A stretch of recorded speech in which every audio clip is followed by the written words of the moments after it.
তো এই দেখেন আমার হাতটা প্রচণ্ড জ্বালা করতেছে। আপনাদের সাথে এইভাবে কথা বলছি ঠিকই, কিন্তু ব্যাপক জ্বালা করতেছে, পুড়তেছে প্রচুর পরিমাণে। তো এত কষ্ট করার পরেও মানুষ যখন আমাদেরকে বলে যে কটু কথা বলে, তখন সত্যি খারাপ লাগে। বলি না ভাই, এই দেখেন ঘাম ঝরতেছে, কথা বলতেছি ঘাম ঝরতেছে, প্রচণ্ড গরম। আসসালামু আলাইকুম। আমি বেশ কিছুদিন আগে দুটো ভিডিও দিয়েছিলাম। সেই ভিডিওতে আমি বলেছিলাম যে আসলে উদ্যোক্তা হওয়াটা এতটা সহজ না। আমি সেখানে দেখিয়েছিলাম আপনাদেরকে যে আমাদের মাঠ পর্যায়ে কতগুলো কষ্ট করতে হয়, কী পরিমাণ কষ্ট হয়। সেটা আমি বলেছিলাম যে হোক গরমে বা শীতে বা বৃষ্টিতে, যে কোনো সময় আমাদেরকে কাজ করতেই হয়। এটা যারা নতুন নতুন উদ্যোক্তা বা তারাই বুঝবে, এটা অন্য কেউ বোঝে না। আমি ওই ভিডিওটা দেওয়ার পরে আমার এলাকার মানুষ বা বন্ধুবান্ধব, আত্মীয় স্বজন অনেকে ভিডিওটা দেখছে। ইনশাল্লাহ ভালো একটা হয়েছে, খুব আহামরি ভিউ পড়েনি, মোটামুটি হচ্ছে, নতুন হিসেবে যা খারাপ না। তো সবাই দেখে সবাই আমাকে বলতেছে যে মানে একটু কি বলে সেটাকে খোঁটা দেওয়া, যে হ্যাঁ আহামরি তুমি হেমন হয়ে গেছে, দুইটা একটা গরু নিয়ে তুমি খুব মানে লোকে যা বলে আর কি। আমি যদিও মানুষের কথা শুনি না, তবুও খারাপ লাগে, তারা বলে খারাপ লাগে। আজকে আমি আপনাদেরকে আরেকটা জিনিস দেখাবো। শুধু এমনি এমনি বলি না ভাই, এই দেখেন ঘাম ঝরতেছে, কথা বলতেছি ঘাম ঝরতেছে, প্রচণ্ড গরম, কাজ করতেছি। এই গরমের ভিতরে বলে না যে মরার উপর খাড়া ঘা। আর একটা জিনিস ঘটে গেছে, সেটা আপনাদেরকে দেখানোর জন্য ভিডিওটা করলাম। আমি যে বলি যে উদ্যোক্তা হতে হলে সব কিছু রিস্ক নিতে হবে, সব কিছুতে।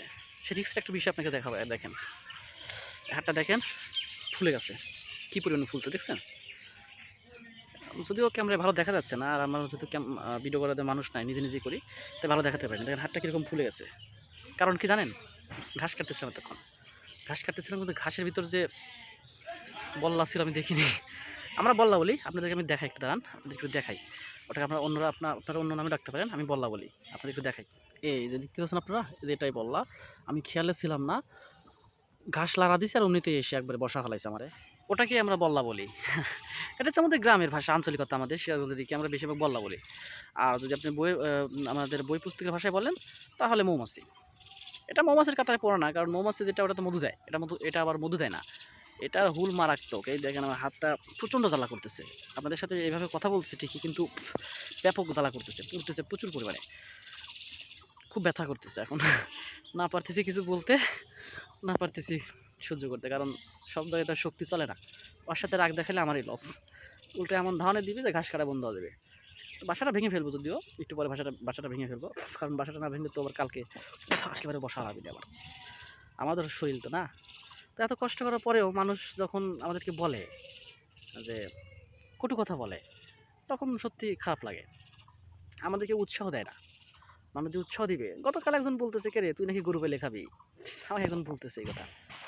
আমি মুচকি এসে বললাম, হ্যাঁ কী করবো, গরু পালা তো আর খারাপ না, আমি তো আর চুরি করি না বা বদমাইশি করি না যে আমাকে লজ্জা পেতে হবে। হ্যাঁ গরু পালন করবো। তো বলতেছে যে তুই পড়াশোনা করলি, কোন পড়াশোনা, পড়াশোনা কি এমন পড়াশোনা করছে, আমারই তো কিছু পড়াশোনা করিনি, মাত্র ডিপ্লোমা কমপ্লিট, ওগুলো বাংলাদেশে কিছুই না।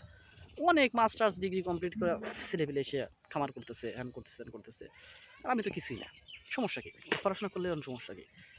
তো গ্রামের মানুষের মন মানসিকতা একটু এরকমই। তারা মানুষকে কেমন যেন চোখে দেখে। তারা সবাই শুধু ভাবে যে যারা চাকরি বাকরি করে তারাই একমাত্র সেটেল বা সম্মানীয় ব্যক্তি। কিন্তু আসলে কি সেটাই? চাকরি কি জীবনের সব কিছু? যদি চাকরি জীবনের সব কিছু হতো, তাহলে আল্লাহ রাসূল সাল্লাল্লাহু আলাইহি ওয়াসাল্লামকে দিয়ে আল্লাহ তাআলা কেন ছাগল বেরি পালাইছে? মেষ চড়াইতেন কেন তিনি? তিনি কেন ব্যবসা করতেন? চাকরিটাই যদি, যারা চাকরিজীবী, বড় চাকরিজীবী, তারা যদি বড় সমাজের সব কিছু হতো বা বড় সবথেকে ধনী লোক হতো, তাহলে রাসূল সাল্লাল্লাহু আলাইহি ওয়াসাল্লাম কেন মেষ চড়াইতেন? বা তিনি কেন ব্যবসা করতেন? আমি তাদের কাছে প্রশ্ন করতে চাই, যারা বলেন যে চাকরি সব। তাদের কাছে প্রশ্ন করতে চাই, তাহলে যদি চাকরি সব হয়, তাহলে পৃথিবীর যে যারা সবচেয়ে বড় লোক, যেমন ১০ জন বড় লোকের ভিত্তিতে একজন আছে আপনাদের বিল গেটস বা ইলন মাস্ক, এরা কি কেউ চাকরিজীবী? এরা তো সবাই ব্যবসায়ী। আমার মতে না, এটা হাদিসের কথা। রাসূল সাল্লাল্লাহু আলাইহি ওয়াসাল্লাম বলছেন যে ব্যবসায়ের উপরে কোনো টাকা নেই। টাকা ইনকাম করতে হলে ব্যবসা করতে হবে। হ্যাঁ, আমি ব্যবসায়ী। আমি গরুর ব্যবসা করি, গরু পালি। অনেকে আমাকে দালাল বলে। আসলে আমি দালাল না। আমি মনে করি আমি একজন কৃষক। আমি নিজেকে কৃষক বলে পরিচয় দিতে স্বাচ্ছন্দ্য বোধ করি। আমি কৃষক। আমি মাটির সাথে মিশে থাকতে চাই, মাটির সাথেই থাকতে চাই। আমার ইচ্ছা মাটির সাথে থাকবো। কারণ আমাকে এই মাটি থেকেই সৃষ্টি করা হয়েছে। আমি মরে মাটিতেই মিশে যাবো। অতএব আমি মাটিতেই থাকবো।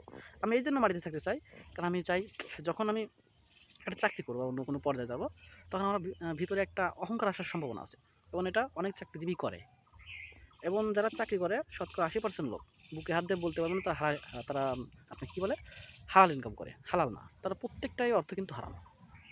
কারণ প্রত্যেকটা চাকরিজীবী যদি হালাল ইনকাম করতো, তাদের যে বেতন, ওই বেতনে যদি থাকতো, আমি সবার কথা বলছি না, শতকরা 80%, 10% ভালো থাকতে পারে, 20% ভালো থাকতে পারে, তাদের যে বেতন, ওই বেতনে যদি তারা চলে, আল্লাহর কসম আমি চ্যালেঞ্জ করে বলতে পারি, তাদের সংসারই চলবে না।